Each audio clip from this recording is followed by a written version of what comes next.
എൻ്റെ പേര് അനിത. ഞാൻ അതിരപ്പള്ളിയിൽ നിന്ന് വരാണ്, ചാലക്കുടി. ഞാൻ കുവൈറ്റിൽ 6 വർഷമായി ഞാൻ ജോലി ചെയ്യണത്. 3 വർഷം ഞാൻ വിസയിലാണ്ട് ഞാൻ പുറത്തായിരുന്നു. എനിക്ക് കൃപാസനെ കുറിച്ച് ഞാൻ യൂട്യൂബിൽ കൂടെയാണ് ഞാൻ അറിയുന്നതും ഒക്കെ കാണുന്നതും.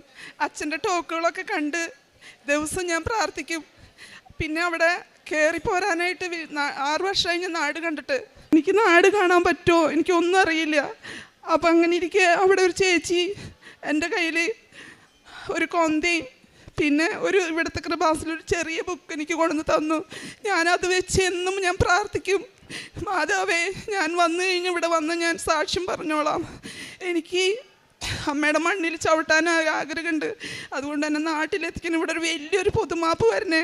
ചോദിക്കുന്നവരോട് ചോദിക്കുമ്പോൾ പറയും ഇനി ഇവിടെ പൊതുമാപ്പ് വരില്ല എന്ന് പറയും. അപ്പം ഞാൻ പറയും, മാതാവേ എനിക്കൊരു വലിയ പൊതുമാപ്പ് തന്നെ എൻ്റെ മക്കളെ കാണാനും എൻ്റെ അമ്മയും കാണാനും എനിക്ക് സാധിക്കില്ലേ. പിന്നെ അങ്ങനെ പറഞ്ഞ് ഈ ജൂൺ 9-ാം തീയതി ലാസ്റ്റ് ഡേറ്റ് ഇട്ടു. പൊതുമാപ്പ് വലിയൊരു പൊതുമാപ്പ് വീട്ടിൽ വന്നു.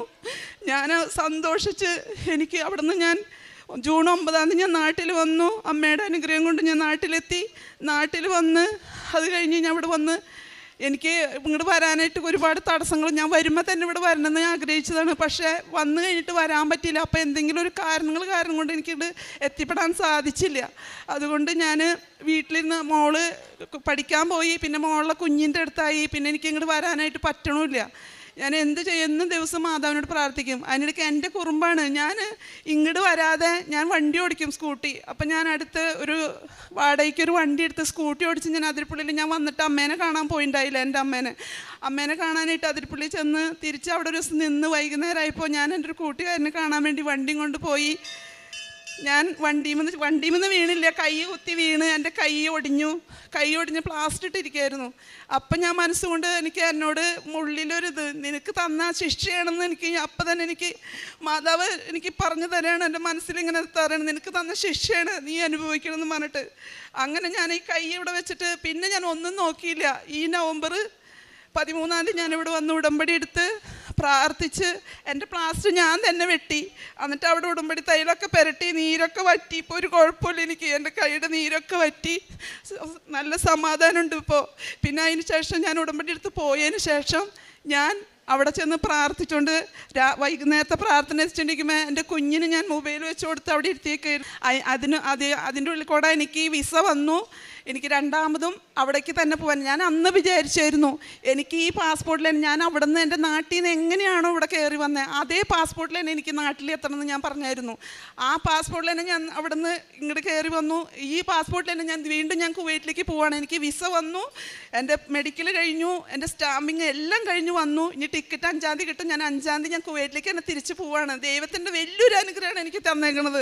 ഞാൻ കോടാനുകൂടി നന്ദി പറയണം അമ്മയുടെ അടുത്ത്. പിന്നെ അതുപോലെ തന്നെ ഞാൻ ഇവിടെ ഉടമ്പടി എടുത്തതിന് ശേഷം എനിക്കത് ചെറുതല്ല, എനിക്ക് വലിയൊരു അനുഗ്രഹമായിട്ടാണ് ഞാൻ കാണുന്നത്. ഞാൻ പ്രാർത്ഥിച്ചുകൊണ്ടിരിക്കുമ്പോൾ ഞാൻ എൻ്റെ കുഞ്ഞിനെ അവിടെ ഇരുത്തിയിട്ട് മൊബൈൽ കൊടുത്തിട്ട് എനിക്ക് പ്രാർത്ഥിക്കാൻ പറ്റില്ല. അവൾ കിടന്ന് ഒച്ചയെടുക്കുക. അതുകൊണ്ട് ഞാൻ അവളവിടെ ഇരുത്തിയിട്ട് മൊബൈൽ കൊടുത്ത് ഞാൻ പ്രദക്ഷിണ പ്രാർത്ഥന എത്തിക്കായിരുന്നു. അപ്പം കുഞ്ഞ് ഞാൻ പ്രാർത്ഥിച്ചുകൊണ്ടിരിക്കുമ്പോൾ ഒരു നോളോളി കേൾക്കാം. നോളോളിച്ചപ്പോൾ കൊച്ചിൻ്റെ കൈ, അവളവിടെ ഒരു ബ്ലേഡ് ഇരിക്കുന്നുണ്ടായിരുന്നു. ആ ബ്ലേഡ് എടുത്ത് കൈ മുറിച്ച് ഇത്രയും കീറിയിരിക്കുന്നത് ബ്ലേഡ് വെച്ചിട്ട്. ചോരങ്ങനെ നിന്നിട്ട് വീഴാം. ഞാൻ പേടിച്ച് ഓടിച്ചെന്ന് പ്രാർത്ഥന അവിടെ നിർത്തി ഓടിച്ചെന്ന് പോയി എടുത്തിട്ട് വന്ന് വേഗം ഒന്നും ആലോചിച്ചില്ല. അമ്മയുടെ ഇവിടുത്തെ ഉടമ്പടി തൈൽ എനിക്ക് കയ്യിലെടുത്തിട്ട് ഒഴിച്ചിട്ട് ഞാൻ കുഞ്ഞിൻ്റെ കൈ അതിലേക്ക് മുക്കി പിടിച്ചിട്ട് അമ്മേ മാതാവേ എൻ്റെ മോളുടെ കൈയുടെ ചോര നിൽക്കണില്ലല്ലോ, ഇതൊന്ന് നിർത്തി താ അമ്മയെന്ന് പറഞ്ഞ് കരഞ്ഞു.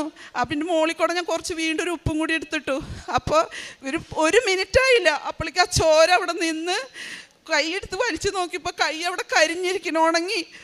ഒന്നൊരു പാട് പോലും എൻ്റെ കുഞ്ഞിൻ്റെ കൈമ്മ ഒരു കുഞ്ഞ് പാട് പോലെ ഞാൻ നോക്കിയിട്ട് കാണാം. അപ്പം ഞാൻ എൻ്റെ കുഞ്ഞിനോട് പറഞ്ഞു, മാതാവ് മാറ്റി തന്നത് കുഞ്ഞാ നമ്മുടെ കൈന്ന് പറഞ്ഞു. അങ്ങനെ എനിക്കൊരു അനുഗ്രഹം കിട്ടിയതാണ് ഞാനിവിടെ. പിന്നെ എനിക്ക് ഒരു ആഗ്രഹം ഉണ്ടായിരുന്നു, അച്ഛനെ കാണണമെന്ന് വളരെ ആഗ്രഹം ഉണ്ടായിരുന്നു. എൻ്റെ പാസ്പോർട്ട് വിസ ഒക്കെ കാണിക്കുന്നത്. ഞാൻ അവിടെ നിന്ന് പോന്നപ്പോൾ കൊച്ചിനെ അനിയത്തിൻ്റെ ഓൺലൈനിൽ കൊടുത്തു വിട്ടിട്ടാണ് എനിക്ക് ഇങ്ങോട്ട് പറഞ്ഞത്. ഈ കൈയും വെച്ച് കൊച്ചിനെ ഇങ്ങോട്ട് കൊണ്ടുവരണ്ടേന്ന് വെച്ചിട്ട് ഞാൻ ഓൺലൈനിൽ കൊടുത്തു വിട്ടു. അല്ലെങ്കിൽ കൊച്ചിനെയും കൊണ്ടുവന്ന് വന്ന് ഞാൻ കാണിച്ചു തന്നേനെ നിങ്ങൾക്ക് എല്ലാവർക്കും. പക്ഷെ ഞാൻ അവിടെ നിന്ന് ഇന്നലെ രാത്രി ബസ് കയറി ഇവിടെ ഒറ്റയ്ക്ക് വന്ന് ഞാൻ റൂം എടുത്ത് താമസിച്ച് ഞാൻ ഇന്ന് നേരം വെളുപ്പിന് ഇവിടെ വന്ന് എനിക്ക് അച്ഛനെ കാണാനെന്ന് പറഞ്ഞപ്പോൾ അവർ പറഞ്ഞു ബുക്ക് കൊണ്ട്, ഞാൻ ബുക്ക് എടുക്കാൻ മറന്നുപോയി, ഉടമ്പടി പത്രം എടുക്കാൻ മറന്നുപോയി, അച്ഛനെ കാണാൻ പറ്റില്ലെന്ന് പറഞ്ഞു. അപ്പം ഞാൻ ഇവിടെ വന്നിരുന്ന് പ്രാർത്ഥിച്ച് കഴിഞ്ഞപ്പോൾ കണ്ണടച്ചപ്പോൾ, നീ എനിക്ക് ഇത്ര അനുഗ്രഹങ്ങൾ കിട്ടിയതല്ലേ, ചെറിയൊരു അനുഗ്രഹമായാലും നീ അത് സാക്ഷ്യം പറഞ്ഞിട്ട് നീ പോയാൽ മതി എന്നിങ്ങനെ മനസ്സിലൊരു ഉൾവിളി വന്നു. അപ്പം തന്നെ ഞാൻ വിചാരിച്ചു ഞാനിത് പറഞ്ഞിട്ട് പോകണുള്ളൂ, എന്തായാലും ഞാൻ 5-ാം തീയതി ഞാൻ കുവൈറ്റിലേക്ക് പോവല്ലേ, ഇനി 2 വർഷം കഴിഞ്ഞിട്ട് ഞാൻ വരുള്ളൂ, അതുകൊണ്ട് എനിക്ക് ഈ ചെറിയ സാക്ഷി എനിക്ക് വലിയ സാക്ഷിയായിട്ടാണ് എനിക്ക് തോന്നണേ, അതുകൊണ്ട് ഇത് പറഞ്ഞിട്ട് പോകാമെന്ന് വെച്ചിട്ട് ഞാൻ അമ്മയുടെ അടുത്തേക്ക് വന്നത്. അച്ഛനെ കാണാൻ പറ്റില്ല, ഞാൻ എൻ്റെ പാസ്പോർട്ടും എൻ്റെ ഇതൊക്കെ കൊണ്ടുവന്നിട്ടുണ്ട്. അപ്പം ഞാൻ അവിടെ ഇരുന്ന് അച്ഛൻ ഇവരുടെ അടുത്ത് ഇങ്ങനെ തല തൊട്ട് ഇങ്ങനെ പറയുമ്പോഴും ഞാൻ അവിടെ നിന്ന് പറയുന്നുണ്ട്, മാതാവേ അച്ഛൻ തൊട്ടില്ലെങ്കിലും അച്ഛനെ എനിക്ക് കാണാൻ പറ്റിയല്ലോ, അതെന്നെ വളരെ സന്തോഷം. അങ്ങനെ ഞാൻ സന്തോഷത്തിലാണ് ജീവ മടങ്ങിപ്പോണത്. എൻ്റെ എല്ലാ ഭാരങ്ങളും ഞാൻ ഇവിടെ ഇറക്കി വെച്ചിട്ടാണ് പോണത്. ഇനി എനിക്കൊരു ആപത്തും വരാതെ എനിക്ക് ഉടമ്പടിയിൽ ജീവിക്കണം. എനിക്ക് അതുപോലെ ഞാൻ 2 കെട്ട് പത്രം മേടിച്ചുകൊണ്ടുപോയി. ഞാൻ ഇരിക്കാൻ എൻ്റെ ഒരു ഫ്രണ്ട് വിളിച്ചിട്ട് പറഞ്ഞു, തിരുവനന്തപുരത്തെ ഒരു പള്ളിയിൽ പെരുന്നാളുണ്ട്, നീ അവിടേക്ക് വായെന്ന് പറഞ്ഞു. ഞാൻ തിരുവനന്തപുരത്ത് കുഞ്ഞിനും കൊണ്ടുപോയി. ആ പള്ളിയിൽ ഒരുപാട് പ്രതീക്ഷയുള്ള പള്ളിയാണ്, അവിടെ പോയി ആ പത്രം കൊടുത്തു. ഞാൻ പറഞ്ഞ് ഓരോരുത്തരോട് പറഞ്ഞ് പത്രം ഞാൻ കൊടുത്തു. അത് കഴിഞ്ഞ് അവിടെ നിന്ന് വന്ന് ഒരു കെട്ട് പത്രം കൂടി ഉണ്ടായിരുന്നു. അത് ഞാൻ എൻ്റെ വിസ സ്റ്റാമ്പിങ് കഴിഞ്ഞ് വന്നപ്പോൾ ഞാൻ ആലുവയിൽ പോയപ്പോൾ ബസ്സിന് കയറി പോയപ്പോൾ ബസ്സിലിരിക്കുന്നവർക്കും പറഞ്ഞു കൊടുത്തു, അവിടെ നിന്ന് തിരിച്ചു പോകുമ്പോൾ കൊടുത്തു. പിന്നെ സ്റ്റാൻഡിൽ ഇവിടെ വന്നു കഴിഞ്ഞപ്പോൾ അവിടെയും കൊടുത്തു. പിന്നെ ഞാൻ ആലുവയിൽ ചെന്നപ്പോൾ ഒരു പത്രം കല്ലുമ്മ വെച്ചേക്കണ്, കല്ലുമ്മ ആൾക്കാർ വെച്ചിട്ട് പോയിക്കണം. ആ പത്രം ഞാൻ കണ്ടപ്പോൾ ദൈവമേ, അച്ഛൻ്റെ ഒരു ടോക്കിൽ പറഞ്ഞു കേട്ടായിരുന്നു, പത്രം മേടിച്ചുകൊണ്ട് പോയിട്ട് അവിടെ ഇവിടെയും കല്ലുമ്മയാണ് വെക്കണേന്നൊക്കെ. അപ്പം ഞാനത് കണ്ടപ്പോൾ ദൈവമേ, അച്ഛൻ പറഞ്ഞ പോലെ തന്നെ എനിക്ക് കാണിച്ചു തന്നല്ലോ മാതാവ്. അങ്ങനെ ആ പത്രം ഞാൻ അവിടെ നിന്ന് എടുത്തിട്ട് ഞാൻ എൻ്റെ കയ്യിൽ പിടിച്ചിട്ട് ഞാൻ കൊണ്ടുപോയി. ഞാൻ സ്റ്റാമ്പ് ചെയ്ത ഇത് മേടിക്കാൻ പോയി. തിരിച്ച് വന്നപ്പോൾ ഒരു ഓട്ടോറിക്ഷയിൽ വന്നേ. ആ ഓട്ടോറിക്ഷക്കാരനോട് ഞാൻ പറഞ്ഞു, ഇത് ഇവിടെ ഇരുന്ന പത്രമാണ്, ചേട്ടൻ പിടിച്ചോന്ന് പറഞ്ഞാൽ ആ ചേട്ടന് ഞാൻ ആ പത്രം കൊടുത്തു. ആ ചേട്ടൻ വേഗം സന്തോഷപൂർവ്വം അത് മേടിച്ചു എൻ്റെ കയ്യിൽ നിന്ന്. അങ്ങനെ ഒരു ഇത് ചെയ്യാൻ എനിക്ക് പറ്റി. ഇത്രയേ ഉള്ളൂ. എന്നെ ഇത്രയും ഇടം വരെ എത്തിച്ചതിന് എൻ്റെ തിരുക്കുമാരനും എൻ്റെ മാതാവിനും കൂടി നന്ദി. എത്ര നന്ദി പറഞ്ഞാലും മതിയാവില്ല, അത്രയ്ക്കും ഞാൻ മാതാവിൻ്റെ അടുത്ത് കടപ്പെട്ടിരിക്കുകയാണ്. ഞാനൊരു ഹിന്ദുവാണ്, എനിക്കറിയില്ല ഇവിടുന്ന് അങ്ങോട്ട് ദൈവത്തിൻ്റെ അനുഗ്രഹം കൊണ്ട് എനിക്ക് ജീവിച്ചു പോകണം, ഉടമ്പടിയോടെ ജീവിക്കണം. ഞാൻ പിന്നെ നടക്കണോടത്തും പോകണോടത്തും ഞാനിങ്ങനെ ജോലിക്കൊക്കെ വിസ ഇല്ലാണ്ട് പോണത്, നടക്കണോടത്തും പോകണോടത്തൊക്കെ ഞാൻ പ്രാർത്ഥിക്കും, ദൈവമേ പോലീസിൻ്റെ കണ്ണിൽ പെടല്ലേ, പോലീസിൻ്റെ ഞാൻ അപ്പം എൻ്റെ കയ്യിൽ കൊന്തയും ബുക്കും കൈ പിടിച്ചിട്ടാണ് ഞാൻ പോണത്. അപ്പം ഞാൻ എൻ്റെ മനസ്സിലൊരു സങ്കീർത്തനത്തിൻ്റെ ഒരു ഇതുണ്ട്, വചനം, സങ്കീർത്തനം 116:12-13. കർത്താവ് നിൻ്റെ മേൽ ചൊരിഞ്ഞ അനുഗ്രഹങ്ങൾക്ക് നീ എന്ത് പകരം കൊടുക്കും? ഞാൻ പറഞ്ഞു, എൻ്റെ രക്ഷയുടെ പാനപാത്രം മുറിച്ച് ഞാൻ കർത്താവിൻ്റെ നാമം വിളിച്ച് അപേക്ഷിക്കുന്നു പറഞ്ഞ് ഡെയിലി ഞാൻ പോകും. അതുകൊണ്ടായിരിക്കും ദൈവം എന്നെ ഇവിടെ എത്തിച്ചതെന്ന് എനിക്ക് തോന്നണു. യേശുവേ നന്ദി, യേശുവേ സ്തുതി, യേശു ആരാധന, ഹല്ലേലൂയ, സ്തോത്രം, മഹത്വം, യേശുവേ നന്ദി. ഇത്രയേ ഉള്ളൂ എൻ്റെ കാര്യങ്ങൾ.